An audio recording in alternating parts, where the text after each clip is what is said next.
मैं ये किताब पढ़ रहा था सिरखेड़ा साहब की, यू कैन विन, और इसके पेज नंबर 72 पे, अगर आपके पास किताब है तो आप देख लेंगे, बाकी नीचे लिखा हुआ आ रहा होगा, आपको दिख रहा होगा। मैं दावे के साथ कह सकता हूं कि ये किताब हमारे यशस्वी प्रधानमंत्री श्री नरेंद्र मोदी जी ने गारंटेड पढ़ी है। मैं दावे के साथ कह सकता हूं। आप कहेंगे यार आपको कैसे पता ये किताब उन्होंने पढ़ी है? इस किताब पे एक टॉपिक है सक्सेस, और सक्सेस के अंदर रेस्पॉन्सिबिलिटी का जो सेक्शन है उस पे लिखा हुआ है the retiring president of a company after a standard farewell give to envelope mark number 1 and number 2 to the incoming president. छोड़ो, हिंदी में बताता हूं आपको। एक कंपनी में एक मैनेजर रिटायर होता है, उसकी फेयरवेल पे जो अपकमिंग मैनेजर है वो उसको 2 एनवेलप देता है और ये कहता है कि जब भी कभी तुम्हें संकट दिखे, लोग तुम पे हावी दिखें, तुम उन्हें अकेले ना संभाल सको तो लिफाफा नंबर 1 खोलना। उसके बाद फिर संकट दिखे दोबारा तो लिफाफा नंबर 2 खोलना।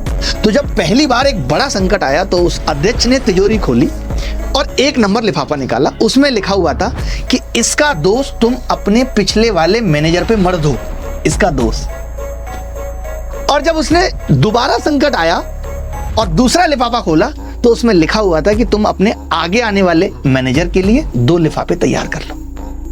मैं एक बात बोलूं आपको, पता है जिम्मेदार लोग ना अपनी गलतियों को स्वीकार करते हैं और उनसे सीखते हैं, ना कि 12-13 साल तक एक ही गुणगान गाते रहते हैं, पिछले 70 सालों में ऐसा हुआ, पिछले 45 सालों में ऐसा हुआ, उसका दोष है। पता है गलतियों के साथ आप 3 तरीके से पेश आ सकते हैं। पहला है कि आप उन्हें नजरअंदाज कर दें, दूसरा है कि आप इनकार कर दें, माने ही ना कि आपकी गलती है, और तीसरा है कि उन्हें स्वीकार करें कि ये हमारी गलती है और हम इससे सीख रहे हैं और सीख के इनको इस तरीके से सुधारेंगे। लेकिन तीसरा वाला ना साहस मांगता है, इसमें रिस्क है लेकिन अंततः लाभ होगा। और हम आजकल कैसे हो गए कि अपनी कमजोरियों का बस बचाव करते घूमते रहते हैं। हमारी पूरी जिंदगी अनजाने में उन्हीं कमजोरियों के इर्द गिर्द हो गई है जिन्हें हमें दूर करना चाहिए था।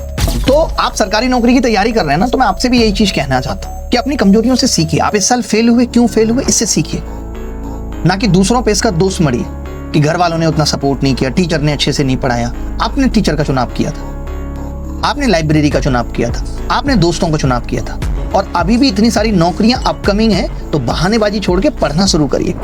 वो यशस्वी हैं, कल को तेजस्वी आएंगे, वो यशस्वी की बुराई करेंगे कि उनकी वजह से 15 सालों में उन्होंने कुछ नहीं किया था।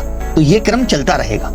आपको अगर अपनी जिंदगी को बेहतर बनाना है तो अभी से काम करना शुरू करिए और अपनी गलतियों, अपनी कमजोरियों की जिम्मेदारी भी खुद लीजिए।